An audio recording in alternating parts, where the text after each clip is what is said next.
In this lesson, we're talking about one of the biggest milestones in the epilepsy journey, starting anti-seizure medication.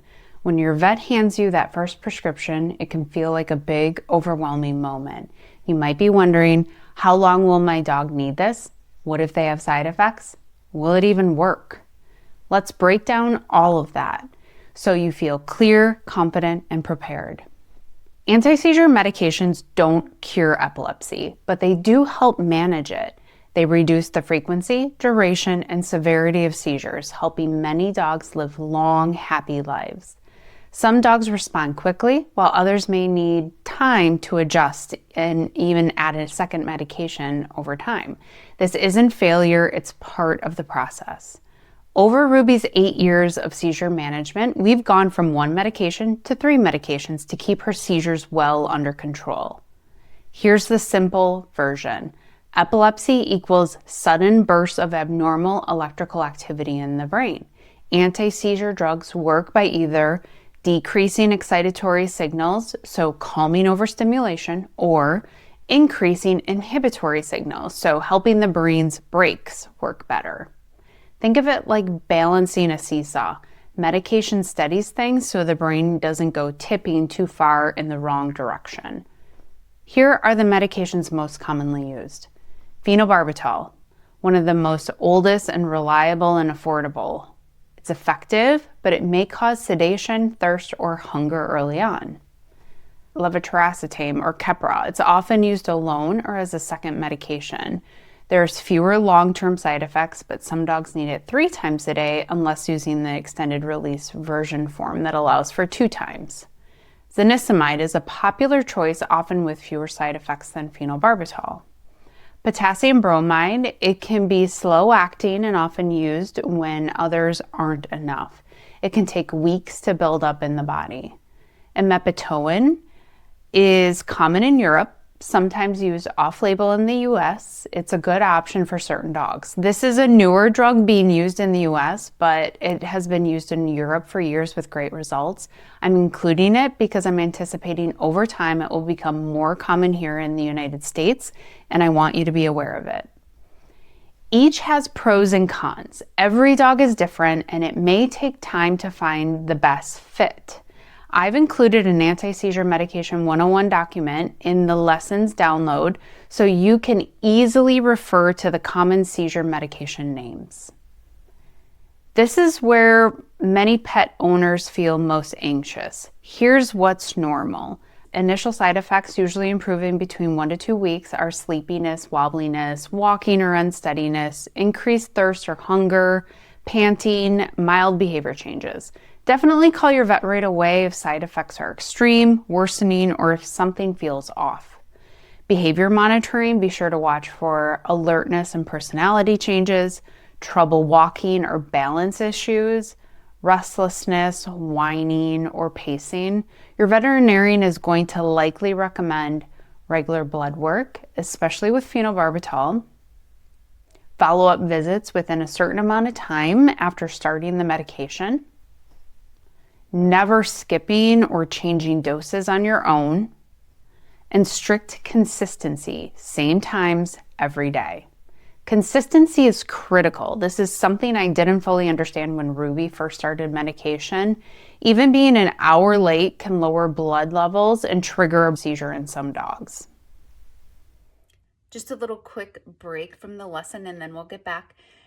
If you have children, seizures can be scary for them, and so you have to figure out a way of how to explain it to them.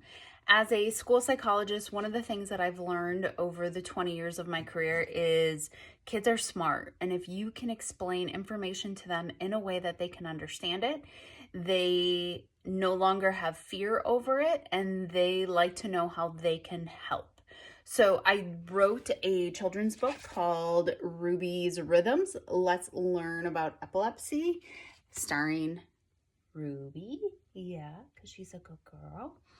And it talks about her epilepsy, what's happening when she's having a seizure, and how her friends, the neighborhood kids, can help during that. So check it out. It's in the description below. There's a link to Amazon where you can purchase it. Now back to the lesson. This is something I wish someone would have explained to me early on. Anti-seizure medication usually doesn't mean 0 seizures. The goal isn't perfection, it's progress. Medication reduces how often seizures happen, how severe they are, and how much they impact your dog's life. So what's a breakthrough seizure? A breakthrough seizure is a seizure that happens despite your dog being on medication. It doesn't always mean the medication isn't working.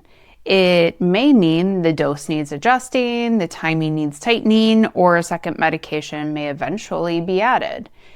Even with the right plan, occasional seizures are expected. That doesn't mean failure. It means the medication is doing its job to keep seizures as minimal as possible. Think of epilepsy like a leaky faucet. Without medication, the faucet drips constantly, sometimes fast, sometimes slow. Medication doesn't replace the faucet or stop it completely. It tightens it so the drips are fewer and farther apart. Every once in a while, a drip sneaks through. That's the occasional seizure.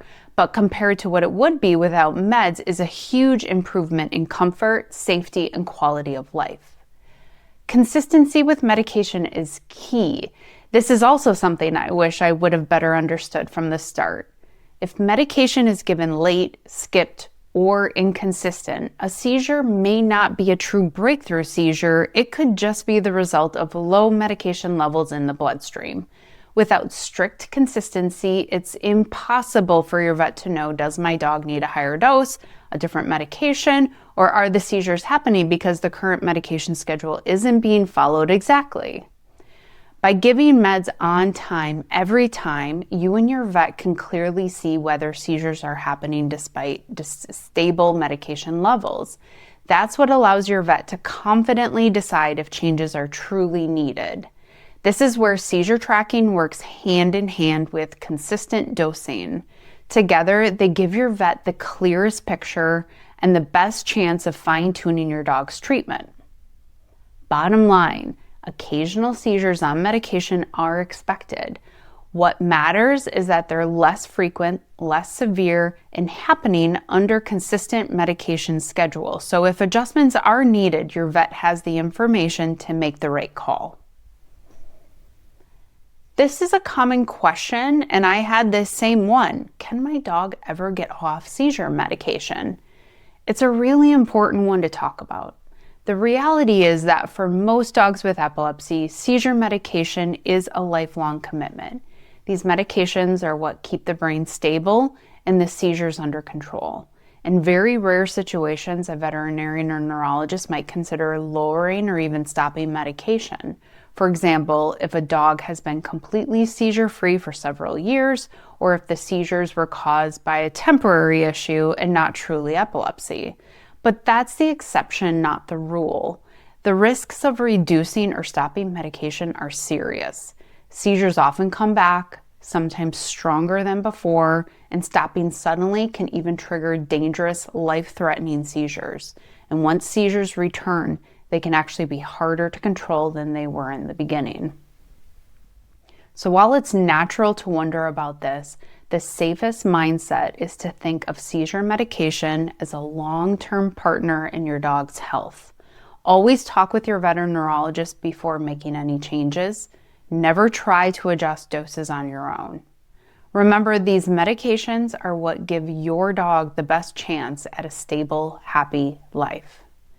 I'll be honest, when Ruby first started meds, I was overwhelmed. Her vet told me she'd need pills every 12 hours, possibly forever.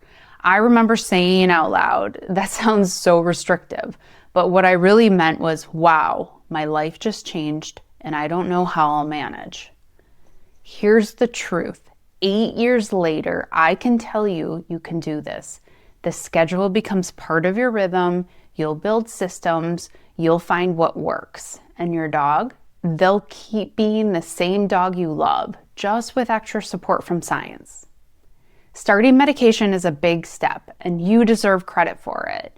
By giving meds consistently, tracking progress, and partnering with your vet, you're giving your dog the best shot at a safe, happy, seizure-managed life.